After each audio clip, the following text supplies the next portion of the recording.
Okay, here we go. We got a whole lot of content to get into. Let's give a welcome to our Blue Oaks campus as well. They are joining us this weekend for this sermon. So hey to Blue Oaks. Love you guys. Jason, awesome pastors. All your pastors are awesome. And we're gonna jump into this series called The Problem of Life. So if you have your notes, you got some passages in there. You got some lines for you to take notes because we are gonna hit this fast and furious.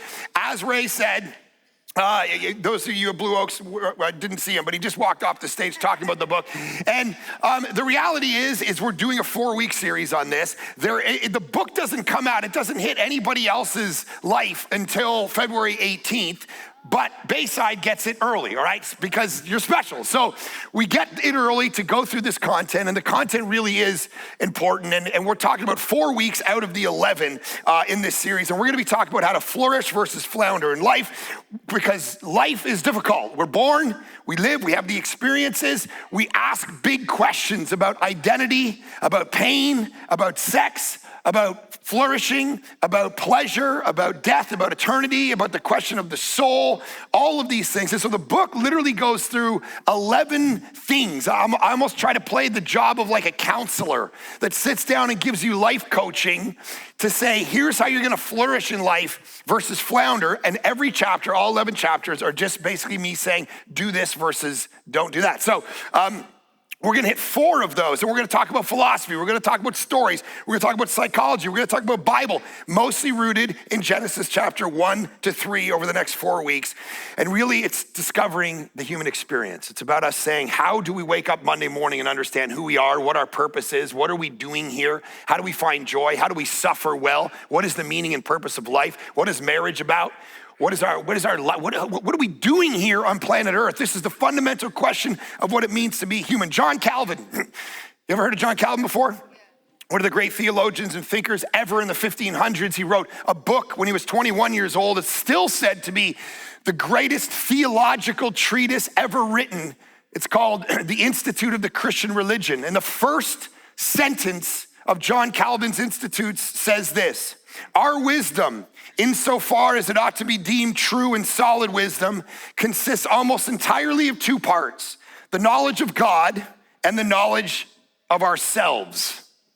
The 2 things that we are here on planet Earth to do is to discover the knowledge of God, which takes up a lot of what we talk about in church. Right? We talk a lot, we sing worship songs, and we do Bible studies, and we talk about theology, and all of that is us trying to explore the knowledge of God. But rarely do we look into the second one, which is the knowledge of ourselves, right? We're not as good at that in the Christian church. And so we're gonna do our best to look at that over 4 weeks and go, who are we? What does it actually mean to go inside of ourselves and understand what it means to be human?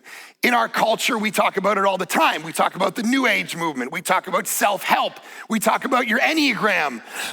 Excuse me, I've been sick for about a week and a half, so I'm working through this, so hopefully you guys don't get sick as well. It's the splash thing, I'm fine. I'm long past being contagious.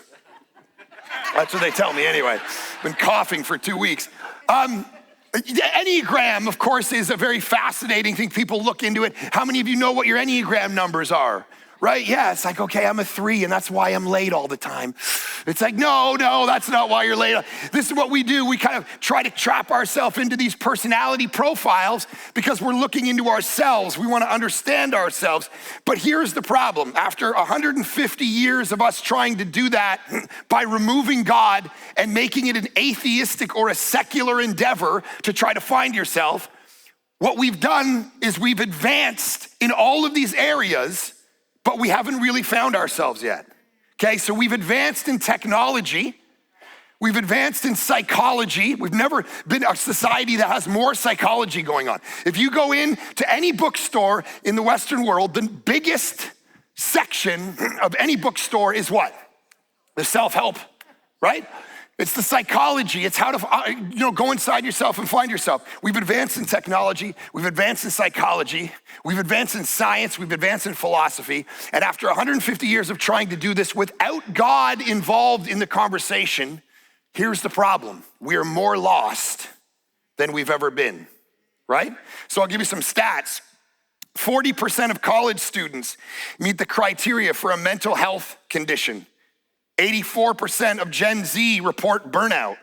Suicide rates are at an all-time high in the Western world, more than tripling among 15 to 24-year-olds in the past 2 decades. The United States alone has an average of 49,000 suicides per year, which is twice the number of homicides, making suicide one of the top 10 causes of death for nearly every age group. The pandemic tripled the rate of depression in adults in all demographic groups. Anxiety disorders are the most common mental health challenge affecting 40 million adults in the United States alone, about 10% of the population. IQ levels are lower than a generation ago. Life expectancy in the United Kingdom has fallen in number for 3 years in a row. Why? Because we're trying to answer the question of ourselves by not recognizing the way we were made, right? The way we were made. See, the question of our identity is one of the most popular questions that we have as a culture. Timothy Keller, who planted a church in New York City in 1989, passed away about a year and a half ago. He said if he was planting a church again in Manhattan, what he would do is he would constantly talk about identity, because it's the number one question of a generation. Who am I, right? Every story we tell, every movie we watch. You guys ever seen Les Mis? Right? The musical Les Mis, right? Remember that song, Jean Valjean at the beginning? 5, 4, 3, 4, 1. And he's constantly, who am I? Who am I? Right? That's his constant question. Every story we go through, Spider-Man, right? I'm a spider. Am I a man? I don't know what I'm doing, right? It's like, what am I supposed to do? And it's funny, he's Spider-Man because he's 16, so it's kind of Spider Boy. But anyway, so it's like, so it's kind of this question of every story we tell in pop culture is this question of identity. Who am I? What am I here to do? And the disaster is when we try to do that without God.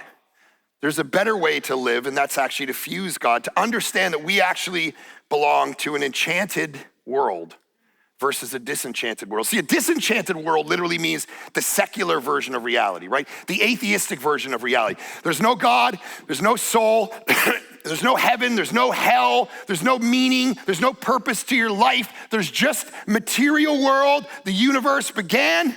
We developed out of nothing. We're going nowhere. The universe is cold. You have no identity. There's nothing magical or spiritual or wonderful about the world you exist within. It is a pure secular narrative of who you are. So this first of the 4 we're going to talk about is this advice that I have for you. Listen to the old ache inside of you, finding what you've always longed for.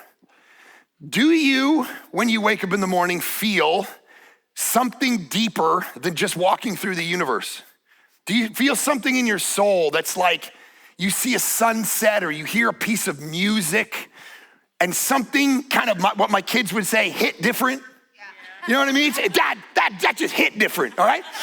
You know what that means when something hits different? It's like you're going along in your job or your relationship or your family or whatever, and you're just kind of living life, but all of a sudden, something gets a little deeper. You know what I mean?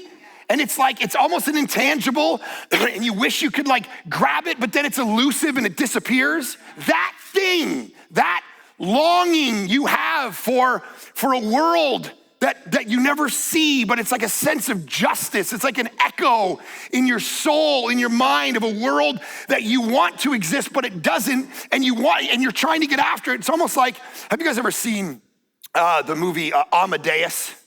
Right, remember growing up in school, we all had to watch Amadeus. I remember watching that movie. I'm like, what are we watching here? But then by the end of it, it was brilliant because Mozart could almost, and this is actually the whole philosophy of music, by the way, where it's almost like music exists somewhere and Mozart was like pulling from it. And so Salieri, who's the jealous competitor, he says these lines when he's reading Amadeus. He says it's almost like he was transcribing music.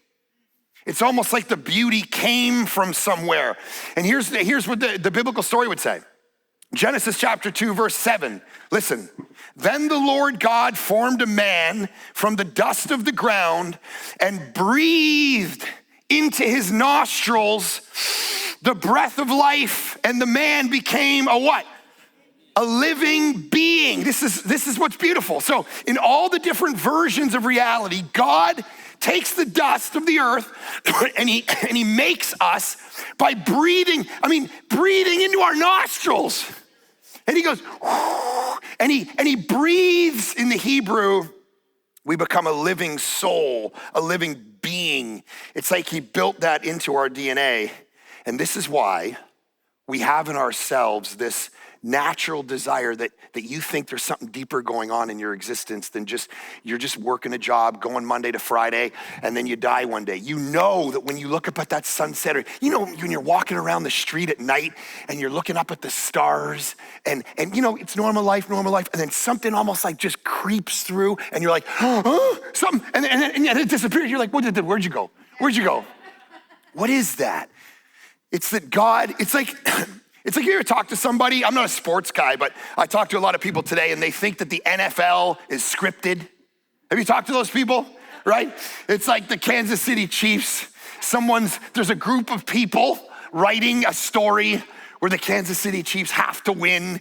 And so the umpires are saying this and the referees are saying, referees, whatever. They're making these calls because they want the Chiefs to win. There's some story written by a group of people. Why do we do that?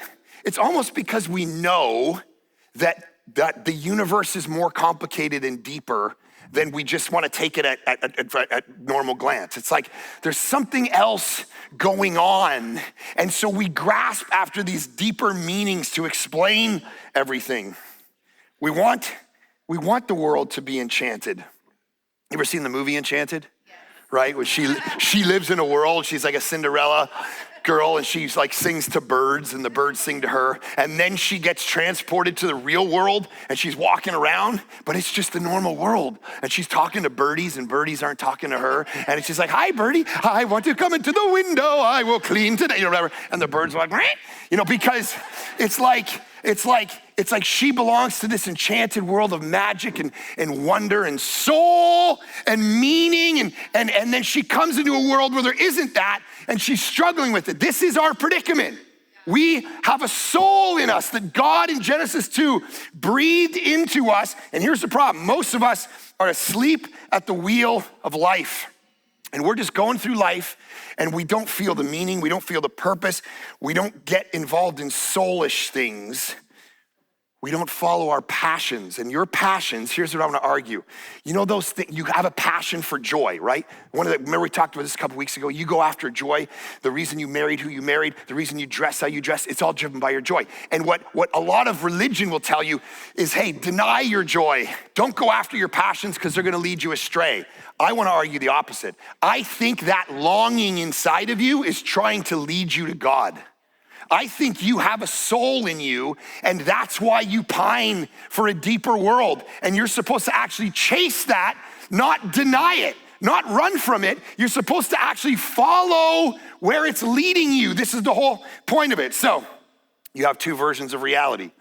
So my whole book starts with a story that I've told you, so I won't tell you in depth, but maybe some of you at Blue Oaks haven't heard it.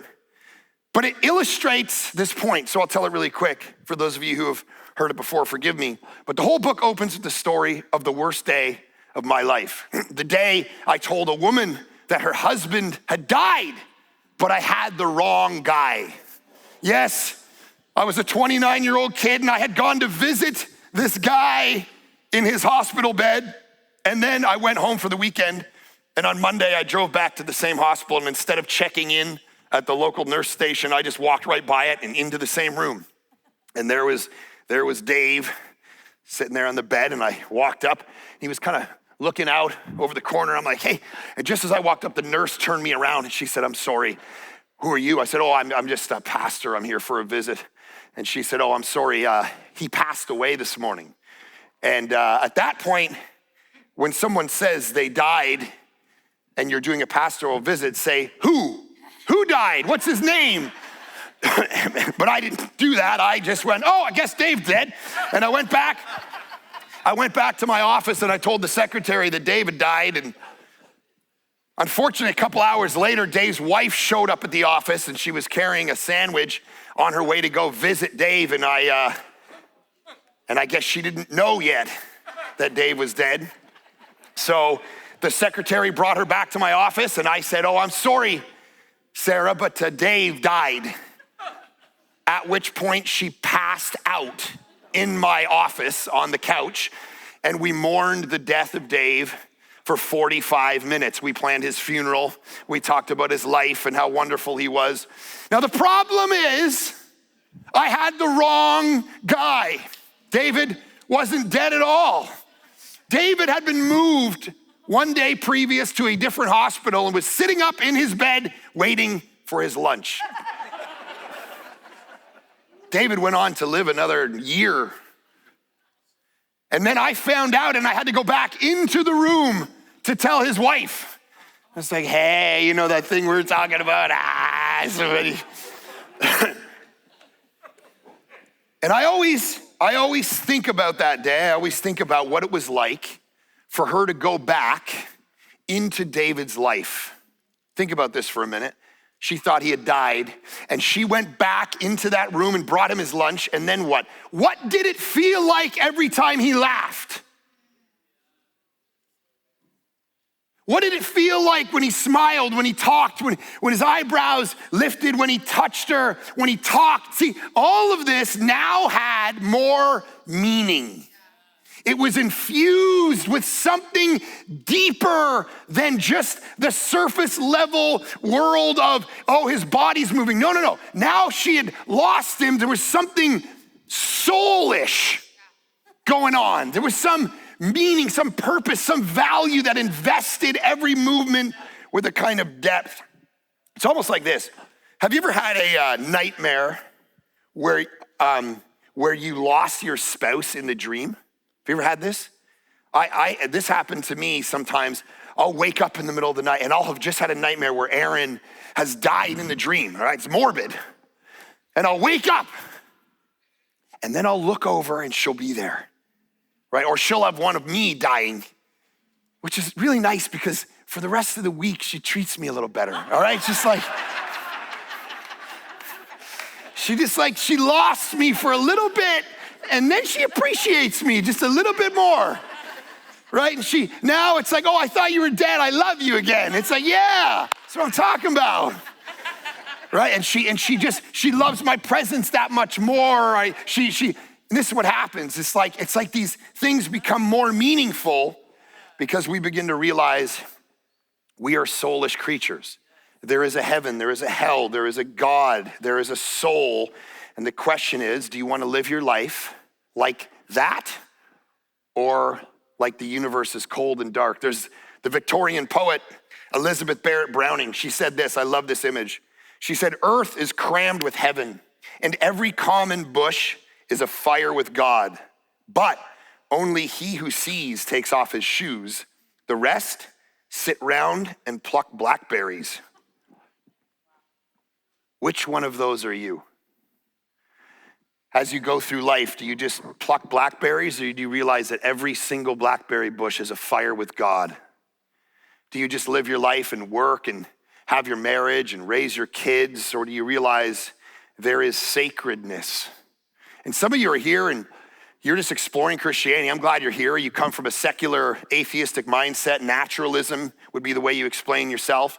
And you don't think there's a spiritual component to you. You don't look at Genesis 2 and think, well, I believe that. I don't believe that God built a soul into us. I don't believe in the spiritual realm. I don't even believe in God.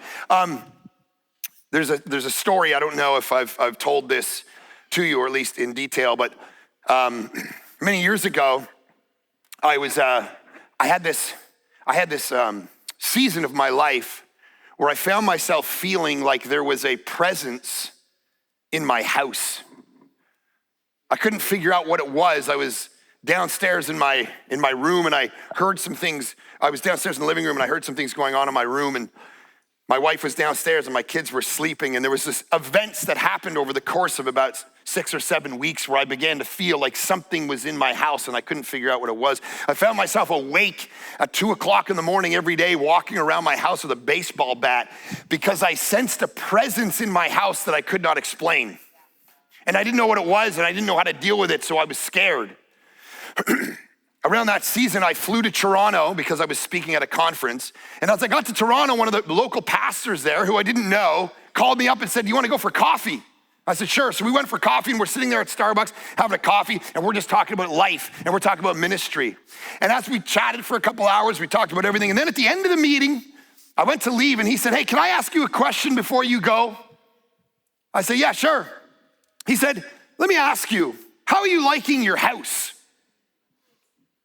I go, "What? What are you talking about? We hadn't talked about I hadn't told anybody about this." I said, "What do you mean?" He goes, "As I was talking to you, I started to get this overwhelming sense that there's something in your house." Some of you just sat up in your chair right now. You're just like, "What?"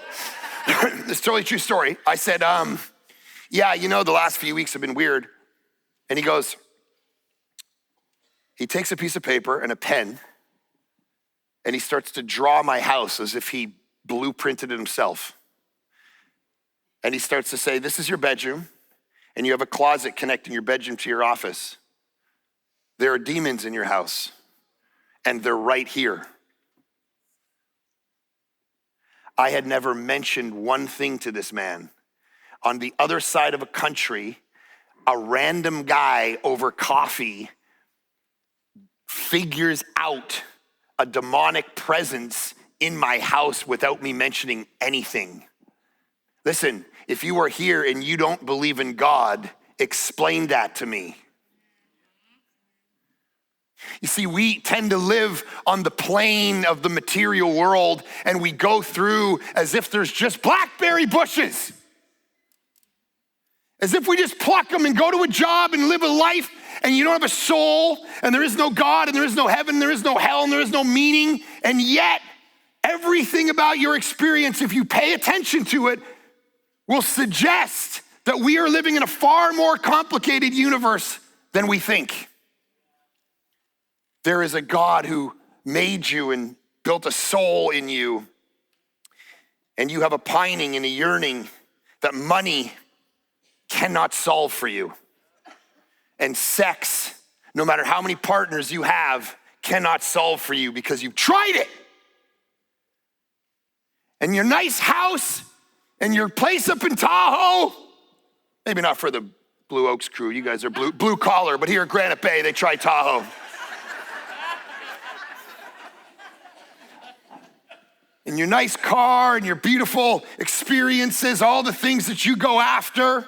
See, I grew up in a world where there was no God and there was no prayer and there was no church. My father passed away when I was 15 years old, and I went to his funeral, and there was 10 people there, and we just sat there, and he got buried, and there wasn't even a pastor there because my world was a secular world. My world was an atheistic, natural world. There was no spirit. There was no soul. There was no deeper thing behind the veil. There was no place that the beauty came from, as C.S. Lewis would say. And you know what Lewis says? In one of the great sermons ever preached, a sermon called The Weight of Glory. Here's what he says. He says, "We are half-hearted creatures fooling about with drink and sex and ambition when infinite joy is offered us. Like an ignorant child who wants to go on making mud pies in a slum because he cannot imagine what is meant by the offer of a holiday at sea. We are far too easily pleased." This is what I love, because we think we're hard to please. We think we're like, oh, we're trying to do all this stuff. Lewis flips it, he goes, no, you're too easily pleased because the things that please you are so shallow and thin. And so he says the books or the music in which we thought the beauty was located will betray us if we trust to them. It was not in them, it only came through them. And what came through them was longing. These things, the beauty, the memory of our own past, are good images of what we really desire, but if they're mistaken for the thing itself, they turn into dumb idols, breaking the hearts of their worshipers, for they're not the thing itself. They're only the scent of a flower we have not found, the echo of a tune we have not heard, news from a country we have never yet visited. It's like you hear this echo and you're like, I want that. And where's it coming from? It's because God built it within your soul. So you feel things, and those things you're supposed to, they say I'm a 7 on the Enneagram. which I don't really know what that means, but they say what it means is that I feel things. I'm constantly, this is why I'll sit down with my family. You wanna watch another movie? You wanna watch another movie? Hey, you wanna listen to more music? Who's like that in this room? It's like you're constantly after experiences, right? You always wanna feel stuff. And you're like, once the movie's over, I'm like, okay, well, it's been 20 minutes. Wanna do something else that makes me feel? What if we put on loud music and then we all cry? What if we watch the movie again? Let's watch it again. It's like we literally just finished it. I know. Why do I do that? Because I'm constantly going after this thing that Lewis is saying. It's the beauty. It's not in the movie. It's not in the music. It's not in the book you're reading. You know when you're reading a book and you feel like you transcend to a whole other place, right? And then you get more books and more books and more books because you're constantly, you want to go to those crazy worlds and live in that. You know what he's saying is, no, the thing it came through them. It wasn't the book. It was the thing behind the book. There's God, and he's whispering and he's suggesting. And so here's the problem. We try to solve the problem of ourselves with things instead of God. Now, what's the first story of us doing this? The fall story, Genesis 3. Genesis 3 is the story of Adam and Eve falling, but it's also the story of you every day of your life. Listen to this. Genesis 3, the serpent said to the woman, "For God knows that when you eat from it," meaning the tree of knowledge of good and evil, "your eyes will be open and you will be like God, knowing good and evil." When the woman saw that the fruit of the tree was good for food and pleasing to the eye and desirable for gaining wisdom, she took some and ate it. She also gave some to her husband who was with her, and he ate it, which I love that part of the story because we blame Eve, right? We're like, oh, Eve, how can you fall for that? The text says her husband was right there with her, right? It's called the silence of Adam. And you husbands have been doing it ever since. You just sit there, dead quiet. You're right there. There's a shared responsibility. Humankind traded God for fruit in the garden. That's what happened to us. See, we're dealing with some meta concepts about what it means to be a human being, and the Bible gives this beautiful image. It says that you traded, and you still do, because we live in a culture that spends billions of dollars of marketing trying to get you to buy a nice house to replace God. To trade out the woman that you have for a more exciting or newer version, to replace God, to get the new product, because this old phone, it's from 2024, piece of junk. This old Tesla can barely get me around. We try, and Jesus wants us. It's amazing when Jesus says, I want you to live life to the full. I don't want you to trade God for fruit or a house or materialism or whatever. So here's the question. The only way we're gonna find out who we are, which is the definitive question of when you wake up in the morning, who am I, is to figure out where you came from. One of the chapters in the book talks about this. You have to figure out where you came from. You gotta go back and figure out where did we start as humankind. Think about your own story. Go back and think about your own family. I grew up in a home, no God, no prayer, no church, no anything. My parents divorced. When I was 8, I developed Tourette syndrome. Many of you know that story. My dad passed away when I was 15. My mother was awesome. She raised me, sacrificed a ton for us. My dad passed away when I was 15. It was just a phone call from the hospital just saying, hey, he has lung cancer if you want to come visit him. And we didn't even get a chance to go visit him. The next day he was dead. All of that developed in my brother, these crazy nightmares where he would see shadows at night, and he began to go through all of these things. Mine weren't literal nightmares, but they were the nightmares of my Tourette's and my obsessive compulsive disorder, and the only time they go away is when I'm sleeping. I live with them to today. This psychological world where I have to do these habits and tics and things. All of these things, you're gonna understand me more when you understand where I come from, right? Every one of us is gonna understand ourselves when we understand where we came from. So the question is, where did we come from? as human beings. There are three options. One of them is we came from nothing, naturalism. We are animals, we are bodies without souls. We evolved from lower species over millions of years. There is no God. We are just animals living off instinct, and we are living off the need to procreate. Secondly, there's the New Age version where we aren't animals, we're actually angels. We're souls without bodies.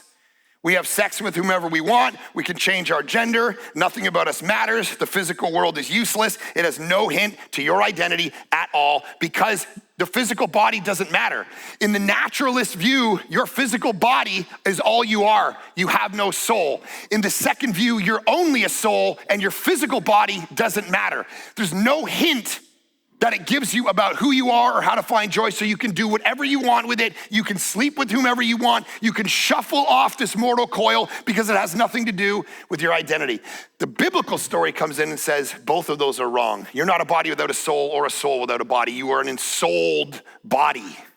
You are a fusion of physical and spiritual together. You are a fundamentally spiritual being. And so all the modern story trying to get you to go, get in your personal psychology, personhood theory, self-discovery, self-expression, all of it without God makes you not run properly. It's almost like, you know how a car is built to run on gasoline? I mean most cars, right? Not all you Tesla people, all right? You're like, nah, I don't use no gasoline. All right, so, but most cars, you use your gasoline and the oil and it runs through the engine. That's the way you were designed. But if you try to just put sand in your car, it's not gonna work. Some of you are trying to flourish, but you're not doing it with God. The problem with that is you were designed in a certain way to flourish only with God as part of your life. And so here's what happens. It's almost like this. Rodney Stark, who's this sociologist of religion, very respected thinker, he makes this point. This is crazy. Ready for this for your notes? Because you're not gonna believe what I'm about to tell you right now.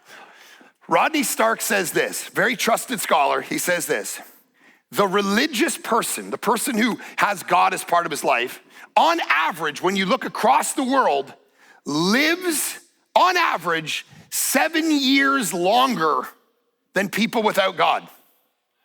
Isn't that crazy? When I was recording the audiobook for this book, and I said that, the audio guy, the director, who is from a totally different state, I've never met him, I've never seen him. He's not a Christian at all. He was just doing all the edits on the audiobook. He literally stopped me when I said that. And he goes, I actually had to go and look it up because I didn't believe you. And he goes, and you're totally right. It's almost like this. How is that possible, by the way?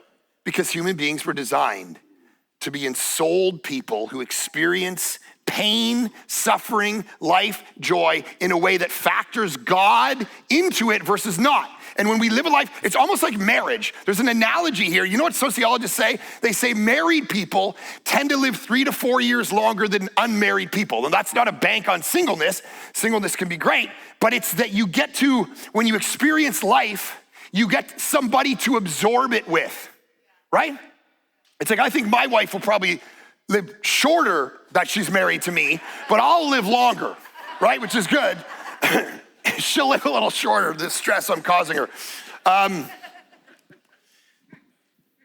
When you have God as part of your life, here's the reality. It's called the law of religion. You look past every culture that's ever existed. The Egyptians, the Polynesians, the Mayans, the Greeks, the Persians, China, South America. What do you find? All these cultures, all through history, that never interacted with each other. You see temples, sacrifices, worship, priesthoods, prayers. Why? Because we as human beings are spiritual, right? We're ensouled. We have these big questions. Charles Darwin, when he was trying to explain where we came from, he didn't know anything about DNA. He was doing what was called observational science, where he would look out at the physical birds and turtles and he would make deductions about where we came from. But in his research, there was no such thing as DNA that actually said that you have a code, what Francis Collins has called the language of God, built inside your DNA that defines everything about your eye color to your hair color, all of it. So here's the question. If there is God, you must give yourself to God. That's the advice. You have a longing inside of you Give yourself to God. Remember that story in the Gospels where Jesus says, hey, does anyone have a coin? And then they say, yeah, I got a coin. And he says, whose image is on the coin? And what do they say? Caesar's. And then what does he answer? He says, give to Caesar that which is Caesar's, and give to God that which is God's. Now, one guy I was reading points this out. He said, in that moment, Jesus could have looked at the crowd and said, does anyone have a mirror? And then he could have held up a mirror and said this, whose image do you see? Give to Caesar that which is Caesar's and give to God that which is God's, meaning you are made in the image of God. So here's your task in life, guys, and you're here and you're exploring spirituality and Christianity and you're wondering about all this. Listen, here's your task. Give yourself to the God who made you in his image. Without it, you will do nothing but flounder in life. Give to Caesar. Money, taxes, your car, your house, worldly, temporal things. Give to Caesar that which is Caesar's. But you give to God that which is God's. Not even death will scare you. Because eternity then gets solved. All the joy, all the purpose, all the meaning.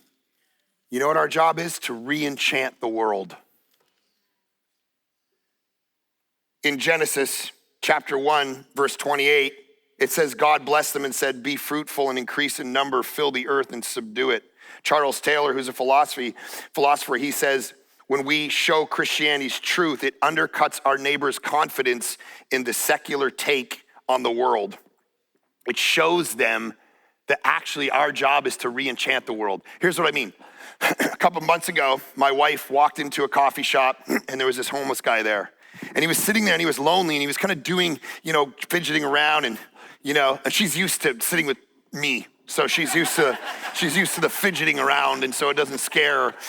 And he was fidgeting around and talking to himself and whatever.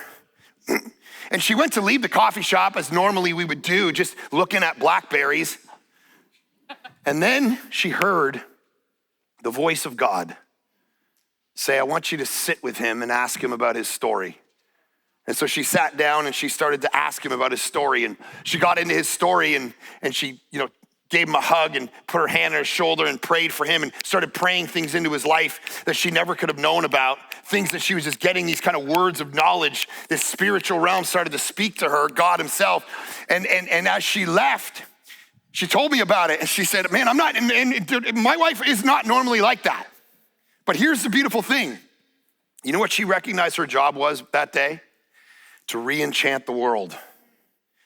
To take a moment and step out. Some of you are bored with Christianity. You are bored. And the reason you're bored is because you don't step out. You know what Jesus says? John chapter 10, listen to this. He says, my sheep listen to my voice. I know them and they follow me. Do you listen to the voice of Jesus ever? Do you ever step out? Some of you are bored of Christianity. Listen, if you're bored of Christianity, go to a coffee shop on your way home from church today. Yes, at Blue Oaks as well, blue collar, and walk up to a person and ask God, give me a word for this rando. And then we'll see how bored you are. My sheep hear my voice and they listen to me. Do you ever hear the voice of Jesus? Are you his sheep? Can you hear him speak? And when he speaks, do you listen? It's the better version of life. When we, on fire with the fire of God in us, show the world that things are not as they seem, guys. There is so much more to this amazing life. Listen, you know what we need in our culture? There was a guy a bunch of years ago. He came from a country that was filled with communism, Bulgaria, years and years and years ago, and his whole country had fallen apart. And everyone said it was because of communism. And he said, actually, it was because of atheism. There was no God and no soul, so nobody cared. But then he said, you know what's happened in my country is the young people have started to rise up and they've started to ask the question, should we believe in Jesus? They've started to get Bibles. They've started to do revival meetings. And he said this, you know what it is? It's a revolt of the soul against soullessness. This is what's happening in America. Do you feel it? There's something going on, man. You know what it is? It's a revolt of the soul against soullessness. It's that we have removed God. We've removed the spiritual aspects of ourself from our culture. And what's happening is the young people are starting to kick back against it and go, I know there is something more meaningful than this. There is soul here. The God of the universe exists, and he breathed into my nostrils a soul, and I'm a living being. So here's the reality. Guys, if this is all true and we're made in the image of God, here's what C.S. Lewis says. You've never met an ordinary person in your life. There are no ordinary people. There are only people who will live, listen to me, there are only people who will live forever. Forever. Because if you have a soul, that soul goes on forever. And so every human being that you interact with will live forever. They don't just get 70 years, they get 70 billion and 70 billion after that. And the question is, how do you interact? Because every interaction you have with them is leading them to one direction or the other. There are no ordinary people. Every human being is made in the image of God, which is why there's a guy named Luc Ferry. He's an atheist. He's a French philosopher. And here's what he points out in his book, A Brief History of Thought. He says it's only Christianity that allowed slavery to end in any culture. Every other culture is built on slavery because human beings are not equal. Only Christianity came along and said, human beings, no matter if you're poor or rich, are made in the image of God. Ergo, slavery shouldn't exist. And every place, and this is an atheist saying this, he says, you know what the best thing for poor people and women is in every culture in the world? Christianity. He says it's the number one thing that goes into every culture in the world and elevates women and poor people wherever it goes. Because every human being is made in the image of God. Let me end with this. Timothy Keller points this out. He says, you know, all these people who say, I'm so godly, I want to go live out in the country. Right? Have you ever felt that? Have you been sitting around with your friends and going, oh, those cities are just full of, the burglars and it's unsafe over there and those cities, those progressive cities. Let's go out and live in God's country where there's not another house for 4 miles. And we can sit and connect because this is where God hangs out among the country, among Auburn people and, blue collar folks at Blue Oaks. But Tim Keller points this out. He says this, as a guy who dedicated his life to live in Manhattan, he says, do you understand, if we're made in the image of God, there is more image of God per square inch in cities than anywhere else in the world. And you're out escaping to hang out in the grass. And there's people everywhere, crammed, side by side, who are gonna live forever. And they need you to look at them and love them toward the kingdom of God. And so, I'll end this way. Lewis says this, our longing to be reunited with something in the universe from which we now feel cut off, to be on the inside of some door which we have always seen from the outside, and to be at last summoned inside would be both glory and honor beyond all our merits and the healing of that old ache. So listen, don't deny the old ache. It's trying to guide you home. Heavenly Father, I pray that we would never deny the spiritual aspect of ourselves. We would chase it until we find you, and in finding you, live life and life to the full. Thank you that you made us in your image, and that Jesus, ultimately you came as a human being, fully God and then fully man, lived a perfect life in our place that we couldn't, died on a cross for our sin, telling us we have a soul and we will live forever, and recognizing that our faith in you is the only way to live forever with you in the fullness of eternity. Everybody here, everybody at Blue Oaks, I pray a kind of courage to follow the task of living an enchanted life, in giving ourselves to you as the foundation of our identity, of our joy, of our purpose, in all things to your glory and for the good of everyone we'll ever meet. In Jesus' great name we pray. Amen. Amen. Guys, thank you guys so much for being here. Thank you, Blue Oaks, for being here. Make sure you grab a book or two on your way out. Love you guys, and we will see you next week for week 2. Love you. Thanks.